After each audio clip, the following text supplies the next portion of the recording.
السلام علیکم۔ آج میں آپ کو بتاؤں گا کہ ذہین اولاد پیدا کرنے کا کیا طریقہ ہے۔ ایسا طریقہ جو اسلامی طریقہ بھی ہے اور سائنسی یعنی طبی ڈاکٹری لحاظ سے بھی یہ طریقہ درست ہے۔ سب سے پہلے میں آپ کو ایک واقعہ سناؤں گا، پھر اس کے بعد میں آپ کو اوریجنل بات کی طرف لے جاؤں گا۔ خلیفہ ہارون الرشید گزرے ہیں۔ ان کی شادی اپنی چچا زاد کے ساتھ زبیدہ کے ساتھ ہوئی۔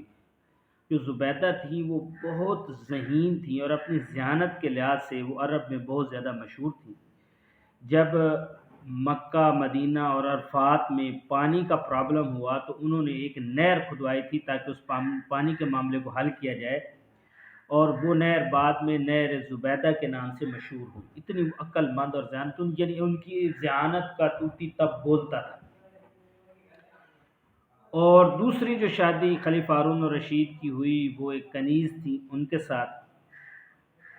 ان سے بھی ان کا ایک بیٹا پیدا ہوا، کنیز سے اس کا نام مامون رکھا گیا، اور جو زبیدہ سے بیٹا پیدا ہوا اس کا نام امین رکھا گیا۔ جب یہ دونوں بیٹے 5-5 سال کے ہوئے تو خلیفہ ہارون الرشید نے ان دونوں کو درسگاہ میں یعنی مدرسہ میں بھیج دیا اساتذہ کی نگرانی میں، تاکہ وہ ان کو علم و ادب کے تمام اصول سکھائیں۔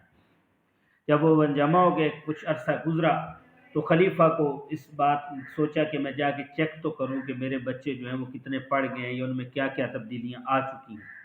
تو خلیفہ جب جا رہے تھے تو رستے میں اس وقت حضرت بہلول دانا رحمۃ اللہ علیہ انہیں نظر آئے، تو انہوں نے زبردستی ان کو بھی سواری پر بٹھا لیا کہ ہمارے ساتھ چلو۔ جب وہ درسگاہ پہنچے، ان کے استاد سے بات ہوئی تو خلیفہ ہارون الرشید نے استاد سے پوچھا کہ آپ ہمیں بتائیں میرے بچوں میں کہ ان کی کیا صورتحال ہے، یعنی یہ اپنی اسٹڈی میں کیسے ہیں۔ تو استاد نے کہا کہ میں آپ کو بتانا چاہتا ہوں کہ آپ کا جو بیٹا زبیدہ کا ہے امین، جس کی والدہ حسب و نسب اور ذہانت کے لحاظ سے بڑی اعلیٰ اور عرفہ ہیں، امین جو ہے وہ عقل اور دانش کے لحاظ سے کمزور ہے، جبکہ جو آپ کی کنیز سے آپ کا بیٹا ہے مامون، وہ عقل و دانش کے لحاظ سے بہت تیز ہے اور باتوں کو بڑی جلدی پک کر لیتا ہے۔ اب خلیفہ ہارون الرشید کو بڑی اس میں عجیب صورتحال میں پڑ کے کہنے لگے کہ کیا بات ہے، دونوں کا باپ تو میں ہی ہوں اور یہ کیسے ہو سکتا ہے۔ انہوں نے کہا مجھے عملی طور پر دکھائیں کہ کیا وجہ ہے۔ اب استاد نے کہا کہ ابھی دونوں بچے جو ہیں وہ بعد میدان میں کھیل رہے تھے، استاد نے ایک کاغذ لیا اور دونوں بچوں کی سیٹ کے نیچے کاغذ رکھ دیا۔ جب تھوڑی دیر بعد بچے آئے اور اپنی اپنی سیٹ پر براجمان ہوئے بیٹھ گئے، تو جو امین تھا وہ بڑی تحمل مزاجی کے ساتھ اپنی جگہ پہ بیٹھا رہا، لیکن مامون جو ہے وہ تھوڑا تعجب کا شکار ہوا اور ادھر ادھر دیکھنے لگا۔ تو استاد نے آخرکار پوچھ لیا بیٹا کیا مسئلہ ہے؟ تو کہنے لگا استاد جی مجھے آج یہ سیٹ کمفرٹیبل نہیں لگ رہی، مجھے لگ رہا ہے کہ یہ پہلے سے یا تھوڑی اونچی ہے یا تھوڑی نیچے ہے، عجیب سی صورتحال ہے۔